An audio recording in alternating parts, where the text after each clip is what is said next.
ಇವತ್ತು ಹಸಿಮೆಣಸಿನ್ಕಾಯಿ ಚಿಕನ್ ಮಾಡೋ ವಿಧಾನ ತೋರಿಸ್ತೀನಿ ಬನ್ನಿ. ಟೇಸ್ಟು ಸೂಪರಾಗಿ ಬರ್ತದೆ. ಇದು ಎಣ್ಣೆ ಮಾತ್ರ ಇದು ಬಂದು ಜಾಸ್ತಿ ಬಿಸಿ ಮಾಡಬಾರ್ದು. ಒಂದು 5 ಸ್ಪೂನು ಎಣ್ಣೆ ಹಾಕ್ತಾಯಿದ್ದೀನಿ. ಇದು ಎಣ್ಣೆ ಮಾತ್ರ ಬಿಸಿ ಮಾಡೋಕ್ಕೆ ಹೋಗಬಾರ್ದು. ಈ ಎಣ್ಣೆ ಆರೋಗ್ಯಕ್ಕೆ ಒಳ್ಳೆಯದು. ಈರುಳ್ಳಿ ಹಾಕ್ತಾಯಿದ್ದೀನಿ. ಈರುಳ್ಳಿ ಹಾಕಿದ್ಮೇಲೆ ಸ್ವಲ್ಪ ವಾಸನೆ ಹೋಗೋ ತನಕ ಸ್ವಲ್ಪ ಬಿಸಿ ಮಾಡಬೇಕು. ತೊಗೊಂಡಿದ್ದೀನಿ. ಈಗ ಈರುಳ್ಳಿ ಎಲ್ಲ ಸ್ವಲ್ಪ ಫ್ರೈ ಆಗಿದೆ. ಈಗ ಏನು ಮಾಡಬೇಕು, ಈ ಚಿಕನ್ ಇದರೆಲ್ಲ ಹಾಕ್ತಾಯಿದ್ದೀನಿ.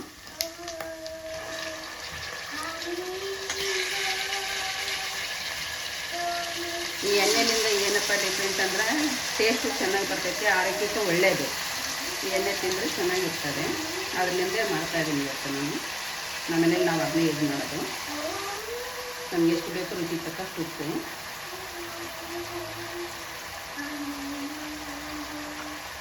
ಆಮೇಲೆ ಟೇಸ್ಟ್ ನೋಡೋಕ್ಕೆ ನಾನು ಈಗ ಏನು ಮಾಡ್ತೀವಿ, ಅರಿಶಿನ ಪುಡಿ ಹಾಕ್ತಾಯಿದ್ದೀನಿ.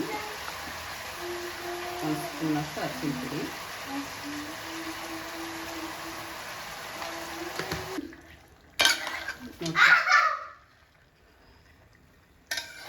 ನೋಡ್ತಾ ಇರ್ಬೋದು.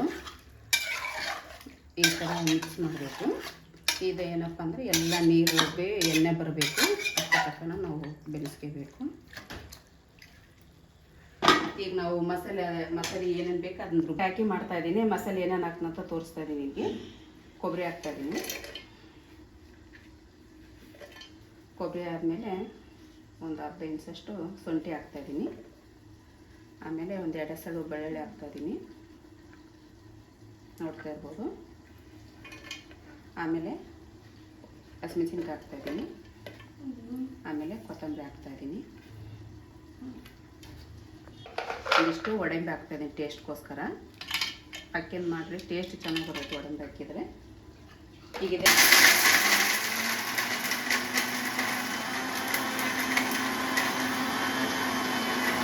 ಏಲಕ್ಕಿ ಹಾಕ್ತೀನಿ ಸ್ಮೆಲ್ಗೋಸ್ಕರ, ನೋಡ್ತಾ ಇರ್ಬೋದು. ಆಮೇಲೆ ಯಾಕೆ ಹಾಕಿಲ್ಲ ಅಂತಂದರೆ ಕೊಬ್ಬರಿ ಎಲ್ಲ ಸಣ್ಣಾಗಲ್ಲ ಅಂತ ಈಗ ಹಾಕ್ತಾಯಿದ್ದೀನಿ. ಇದನ್ನ ಹಾಕಿ ಚೆನ್ನಾಗಿ ರುಬ್ಬಬೇಕು, ನೈಸಾಗಿ ರುಬ್ಕೋಬೇಕು. ನೋಡ್ತಾ ಇರ್ಬೋದು. ಈಗ ಮತ್ತೆ ಹೋಗಿ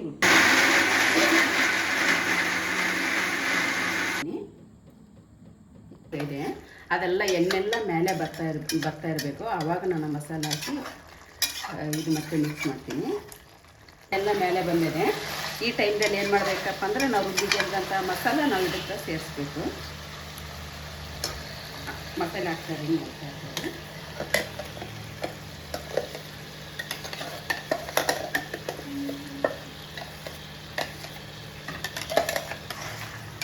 ಮಸಾಲೆಲ್ಲ ಚೆನ್ನಾಗಿ ಒಂದಂಗೆ ಮಿಕ್ಸ್ ಮಾಡಬೇಕು.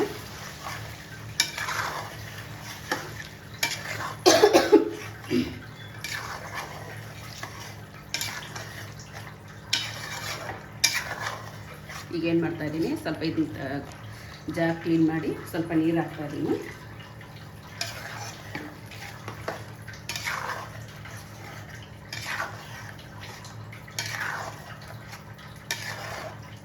ಇದೆಲ್ಲ ಮತ್ತೆ ಏನು ಮಾಡಬೇಕಪ್ಪ ಅಂದರೆ ಈಗ ಚೆನ್ನಾಗಿ ಎಣ್ಣೆ ಬರೋ ತಕ್ಷಣ ಮಸಾಲೆಯಲ್ಲಿ ಚೆನ್ನಾಗಿ ಬೆಳಿಬೇಕು. ಹೌದು, ಮಸಾಲೆ ಹಾಕಿದ್ಮೇಲೆ ಎಣ್ಣೆಲ್ಲ ಮೇಲೆ ಬಂದಿದೆ.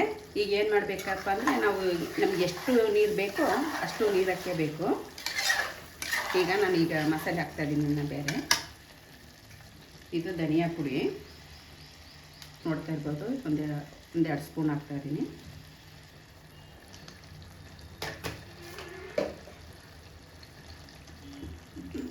ಇದು ಗರಂ ಮಸಾಲ, ನಮಗೆ ಎಷ್ಟು ಬೇಕು ಅಷ್ಟು ಹಾಕಬೇಕು, ರುಚಿಗೆ ನೋಡ್ತಾ ಇರ್ಬೋದು. ಅದು 2 ಸ್ಪೂನ್ ಹಾಕಿದ್ದೀನಿ.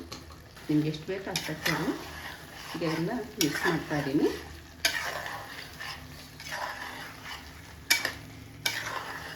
ಈಗ ನಾನು ನಮಗೆ ಎಷ್ಟು ನೀರು ಬೇಕೋ ಅಷ್ಟು ನೀರು ಹಾಕ್ಕೊಳ್ತಾ ಇದ್ದೀನಿ, ನೋಡ್ತಾ ಇರ್ಬೋದು.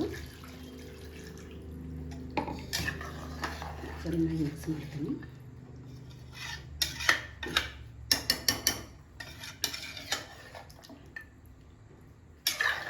ಸ್ವಲ್ಪ ನೀರು ಬೇಕಾಗ್ತದೆ. ಸ್ವಲ್ಪ ನೀರನ್ನು ಕಟ್ಟಿದ್ದೀನಲ್ಲ ಜಾಸ್ತಿ, ಇಷ್ಟು ನೀರು ಹಾಕ್ತಾಯಿದ್ದೀನಿ. ಇಷ್ಟಾದರೆ ಸಾಕಾಗ್ತದೆ.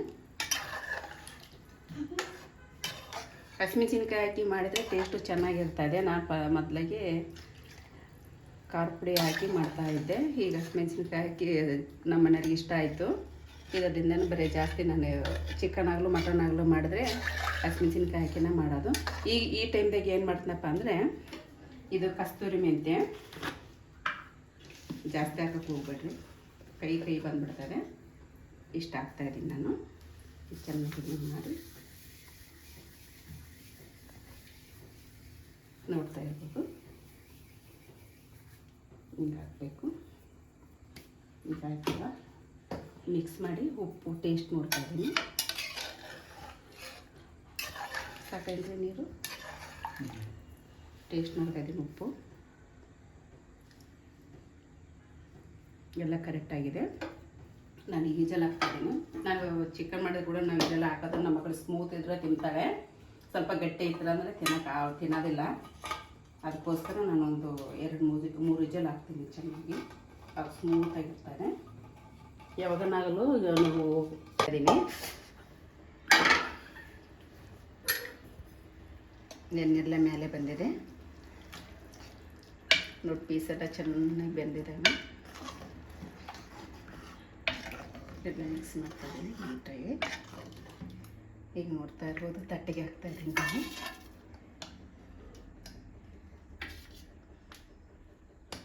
ಸಾಕು.